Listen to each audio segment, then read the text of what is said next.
The world is changing faster than I ever dreamt imaginable.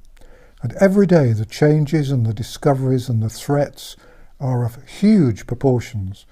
Governments and the mainstream media produce lies with startling ease, and like magicians they distract us by fiddling around with their left hand so that we don't see what they're doing with their right hand. They keep us bewildered and confused, and it's impossible to believe that the disastrous changes and the damage being done could be anything other than deliberate. The biggest and most outrageous lie is, of course, the seemingly permanent suggestion that the coronavirus is an unprecedented threat to our health. Recently, the BBC's main headline on its website screamed the news that the global number of people infected with the coronavirus had reached 10 million.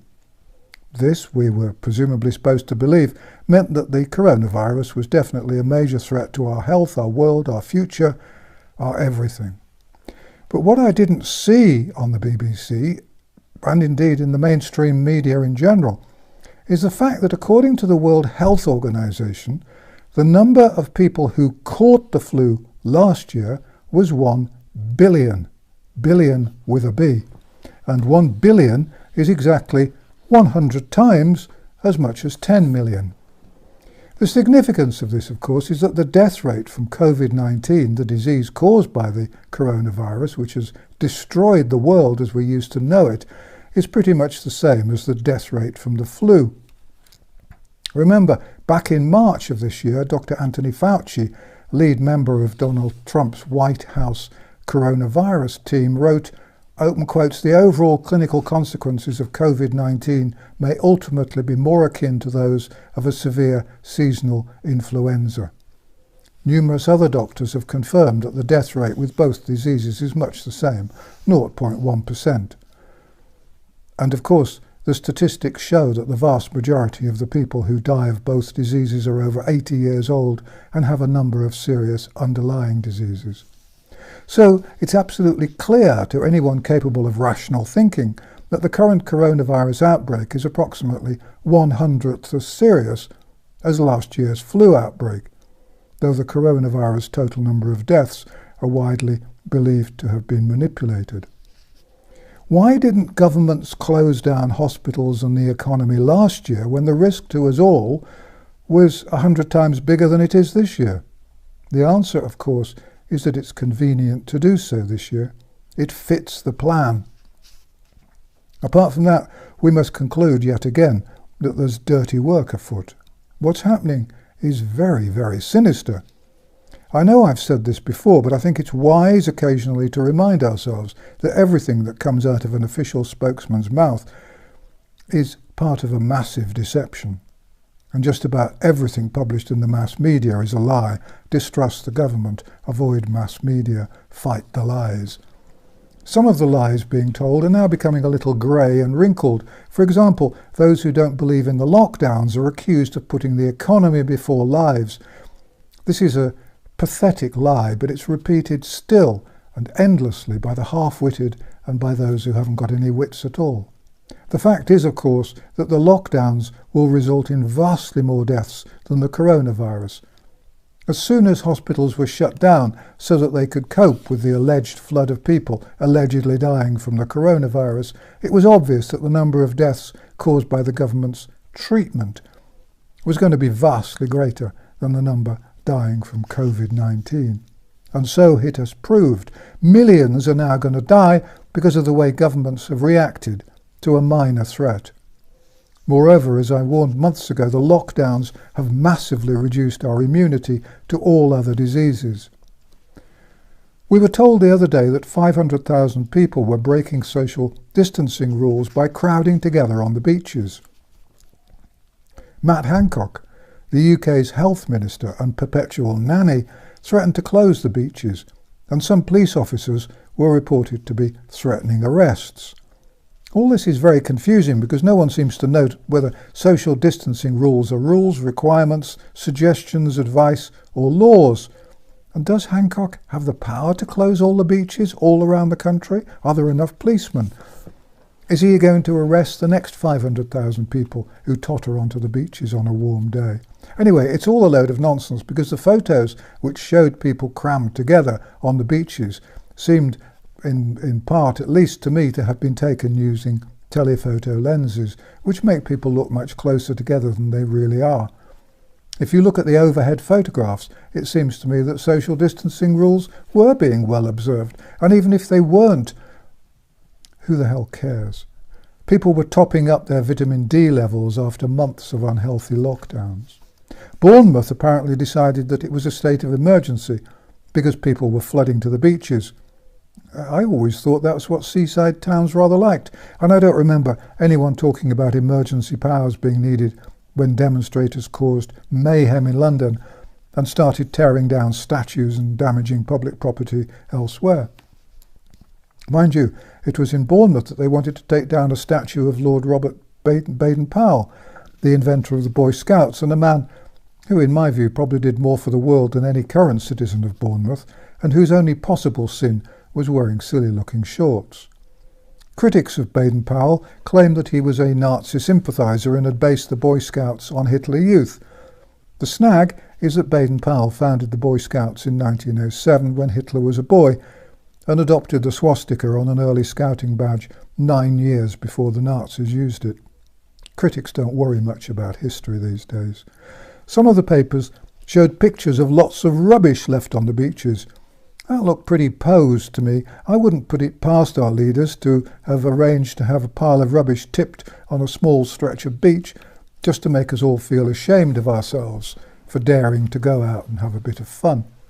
I visited a number of beaches to check, and none of them had any rubbish left behind. The people running the world today seem to me to be evil and manipulative, and there are no rules and no boundaries. Would you believe they wouldn't do that after everything else they've done? It'd be easy to organise. It just seems that we aren't allowed to enjoy ourselves at all. The new rules about pubs will make going for a pint about as much fun as taking a driving test. No more darts, bar billiards or pool, no quiz nights, no dancing, no singing, no standing at the bar, now no loud music, no laughing, no jokes, no live music. Drinks must be ordered by the aid of a special app, and everyone attending must give their name and address and all contact details to the Gestapo agent at the door. Publicans will have to put up with far less income and will have to hire 3 special employees to do work for the state. There'll be one to stand at the door collecting all those names, phone numbers and addresses. There'll be one to stand on guard at the loos and to clean them between each customer. And there'll be one to make sure that everyone's sitting quietly and neatly at their designated table and not moving about or making too much noise. I jest not. This is the new world order they want us to accept. It's part of the process of extinguishing all fun and pushing us all towards depression and suicide, and an ever-growing sense of fear. They know, because the psychologists have told them this, that when we're depressed and fearful, we will be more obedient. Have you ever watched the animals in a zoo? After a while, they become stuck in their routines. They lose their personalities and their sense of adventure. They become like robots, pretending to be animals. Oh, and the rules about weddings, getting married, were devised by someone who presumably got the word wedding mixed up with the word funeral. We're being told that councils all over the country are going broke because of the coronavirus. It has, it seems, in some strange way caused them huge financial losses. Really? Does anyone really expect us to believe that? In what way has the coronavirus damaged their income? I know how it's damaged the income of shopkeepers and small businesses, but councils? It didn't help, of course, that the malevolent idiots running the councils closed all the car parks to stop people going for a walk in the park or on a beach, but they've been making tons of money from parking fines to make up for that. Services have been reduced, not enhanced, so precisely how has the coronavirus reduced their income? Is it remotely possible that the councils were already going broke, largely because of the huge salaries and pensions they pay themselves? And is it possible that some of them are just using the coronavirus as a handy excuse to cover up their own greed and incompetence? Is that remotely possible? I've long felt that councils are on the whole run by people with a collective IQ lower than their average shoe size, and nothing that's happened recently has has dissuaded me from that notion. Whatever the truth, they'll doubtless use the coronavirus as an excuse to increase their charges and reduce their services. Here's another lie that's been going the rounds. It's been said that anyone who questions the government's rules about the coronavirus is a psychopath, and it's being said that this is based on research. One headline I saw was, open quotes, "Psychopathic traits linked to non-compliance with social distancing guidelines," close quotes. Well, I looked at the original lengthy paper upon which this smear campaign was based, and here is what the author actually concluded.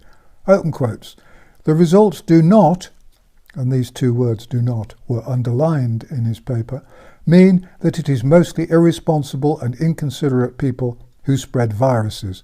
The results do not," and again these words were underlined by the author, can't remember whether it was a him or her, "mean that people who contract a disease like COVID-19 have maladaptive traits."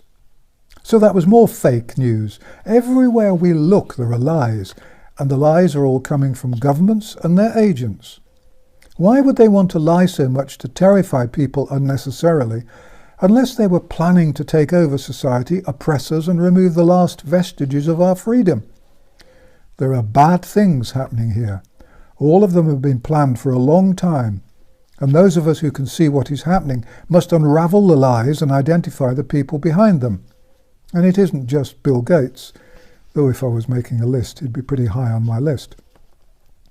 The apocalypse to fear has nothing to do with COVID-19. It's the plan that preceded COVID-19 that we really need to worry about.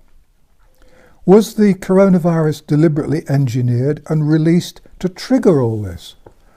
Or was it just a serendipitous occurrence, the rather modest event that the evil deep state dwellers had been waiting for and could use as an excuse? Almost every year there's a nasty new bug around. It was to be expected that there would be one this year as usual. I don't know the answer, and at the moment I don't think it matters. We have more urgent things to worry about. The purpose of the coronavirus crime is now clear. It's a takeover of our world and our lives and the destruction of our freedom, our rights and our culture. If we don't continue to spread the truth far and wide and to persuade the mass of people to understand what's happening and that our governments and the mass media are lying about everything, then the future's bleak. Indeed, I don't think it's any exaggeration to say there is no future. But the bastards haven't won, and we're not going to let them. Thanks for watching An Old Man in a Chair, and thank you for all your support and encouragement. Please copy and share the videos on Twitter, Facebook, BitChute and anywhere else. Let's spread the truth. If you'd like to put on a translation, that would be great. If my videos disappear, please go to my website, www.vernoncoleman.com, where you can find out where they've gone. The transcripts of all my videos, including the banned ones, are always on the website, www.vernoncoleman.com. If you do visit mainstream media, please put on messages asking people to watch these videos to find the truth. If all the people watching this just persuade 1 or 2 people a week to see the light, then this nonsense won't last much longer. This channel hasn't been monetized, I haven't authorized any advertising, and there's no sponsorship. If you'd like to see more videos from me, then please subscribe to my channel, because the videos aren't always easy to find.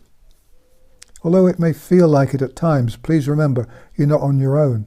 More and more people are waking up, and I firmly believe that together we can and will win this fight. Thank you for watching.